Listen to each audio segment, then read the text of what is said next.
कुर्सी पर नमाज पढ़ना जायज़ या नाजायज़? कुर्सी पर नमाज पढ़ना कैसा है? अगर नाजायज़ है तो इसकी क्या वजह है? फारूक अहमद इंडिया से। कुर्सी पे नमाज पढ़ना खिलाफ सुन्नत है।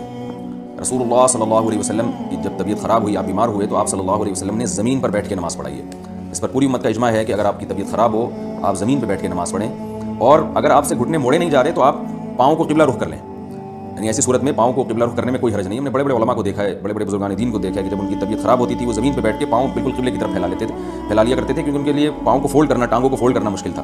तो आप पाँव सीधे करके नमाज़ पढ़ें, और अगर आपको टेक लगाने की ज़रूरत है तो फिर ऐसी कुर्सी जिसके पाए ना हो, ताकि वो ज़मीन पे यानी हो और पीछे उस पर टेक लगाएं। ये जो कुर्सियों पे नमाज़ पढ़ी जा रही है, ये इसलिए सुन्नत से दूर है। इस चंद वजूहात हैं जो मैं नंबरवार आपके सामने बयान करता हूँ। पहली वजह तो ये है कि नबी सल्लल्लाहु अलैहि वसल्लम ने ज़मीन पे बैठ के नमाज़ पढ़ी। अगर आप ऐसा करेंगे कुर्सी पे बैठ के तो ये उसके खिलाफ हो जाएगा। दूसरा नुकसान इसमें यह है कि आप जब ज़मीन पे सर रख के सजदा नहीं कर सकते, तो बैठ के अगर आप सजदा करेंगे तो वो कम से कम ज़मीन के करीब पहुँच जाएंगे। इसमें तवाज़ो ज़्यादा है। अगर कुर्सी पे बैठ के आप सजदा करेंगे तो ज़मीन से दूर होंगे, करीब नहीं होंगे। तो सजदे की सुन्नत भी ज़्यादा अच्छी उसी सूरत में अदा हो सकती है जब आप ज़मीन पे बैठ के सजदा करें। ये दो फ़र्क हो गए। तीसरा फ़र्क क्या है कि कुर्सी की वजह से सफ़ में ख़राबी होती है, जबकि ज़मीन पे बैठ के आप नमाज़ पढ़ेंगे तो सफ़ नहीं टूटती।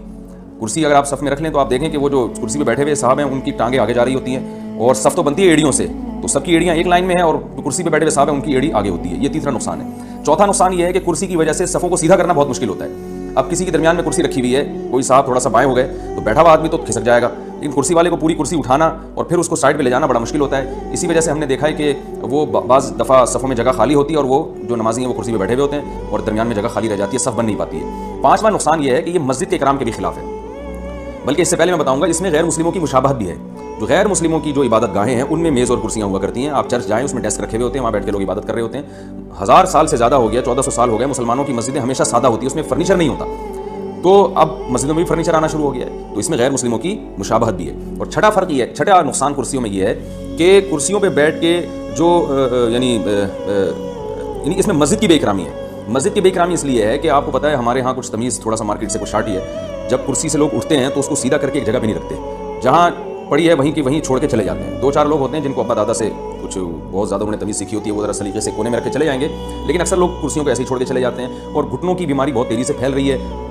हम तो बचपन में देखते थे, एक भी कुर्सी नज़र नहीं आती थी मस्जिद में, फिर आहिस्ता आहिस्ता एक आई, 2 आई, अब आधी सफ़ें कुर्सियों पे होती हैं। तो कुछ दिनों में यही होगा कि ये सारी कुर्सियाँ दाएं बाएं उल्टी सीधी रुकू सुजूद में पड़ी हुई होंगी, और मस्जिद की यकीनन बेकरामी है। मस्जिद में तो सलीका होना चाहिए, तो ये एक बहुत बड़ी वजह है। और सातवीं वजह ये है कि अगर ये कुर्सियों का रिवाज खत्म ना हुआ तो होगा ये कुछ दिनों में कि ये मस्जिदें आपको सराय और होटल नज़र आना शुरू हो जाएंगी। मैं ये दावा मैंने 5 साल पहले किया था, और अब इस दावे पर का मुशाहिदा भी होना शुरू हो गया।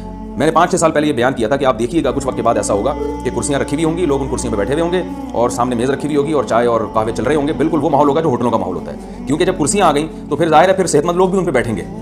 नमाज के बाद जो है ना गपशप लगाने के लिए सेहतमंद लोग भी उन कुर्सियों में बैठेंगे। फिर जब बैठेंगे तो वो गोल दायरा भी बनेगा, फिर जब बनेगा तो फिर मेज़ लाने में कितना टाइम है, फिर चाय और सुट्टे भी चलेंगे उसमें। तो अब मैं तो रमज़ान में देखता हूँ कि ये सब कुछ हो रहा है, कुर्सियों पे एतकाफ़ वाले बैठे हुए होते हैं और चाय भी चल रही होती है। बिल्कुल वो गपशप का माहौल होता है जो गली महल्ले में नहीं कुर्सियाँ डाल के लोग बैठे हुए होते हैं। तो ये मस्जिद के इकराम के बिल्कुल खिलाफ है, इसको ख़त्म करने की कोशिश करनी चाहिए। सिर्फ एक सूरत में कुर्सी का इस्तेमाल जायज़ है कि ये तमाम यानी आपके लिए ज़मीन पर बैठना किसी सूरत में मुमकिन ही ना हो, और टांगे फैला के भी नहीं बैठना मुमकिन हो आपके लिए, और नीचे टेक लगा के बैठना भी आपके लिए मुमकिन ना हो। तो फिर बहालत मजबूरी कि आपके लिए एक चीज़ नामुमकिन है तो फिर आप कुर्सी पे बैठ सकते हैं, मजबूरी है। लेकिन उसमें भी बेहतर ये है कि फोल्डिंग कुर्सी को अपने साथ लेकर आएँ, अपने साथ लेकर जाएँ। ये मुमकिन नहीं है तो मस्जिद में खास जगह होनी चाहिए जहाँ उन कुर्सियों को रख दिया जाए। तो ये इस पर आइमा इकराम को, मसाजिद के इमामों को चाहिए कि इस पर जो है वो नोटिस लें, और मस्जिदों में जो कुर्सियों का रुझान बहुत तेज़ी से बढ़ रहा है, इस पर जो है ना इस पर कंट्रोल करने की कोशिश करें। आराम तलबी तो बढ़ती चली जा रही है। कुछ दिन में ऐसा होगा कि कुर्सियों के बजाय आप सोफे आएंगे, आप देखिएगा बाकायदा सोफे आएंगे कि भाई अब सख्त जगह पे बैठा नहीं जा रहा, साहब को डॉक्टर ने कहा है कि आप सख्त जगह पे ना बैठें, नरम जगह पे बैठें, तो फिर वो बाकायदा सोफे आएंगे। और फिर वो जब सोफे आएंगे तो फिर वो फोल्डिंग सोफे आएंगे कुछ वक्त के बाद, फिर वो ऐसा सोफा आएगा कि वक्त ज़रूरत वो उसको बेड भी बनाया जा सके, क्योंकि बाज़ दफ़ा नमाजी थक जाते हैं, उनकी कमर में दर्द होता है तो उनको लेटना भी पड़ता है। तो वो पूरा माशाल्लाह घरेलू माहौल बन जाएगा,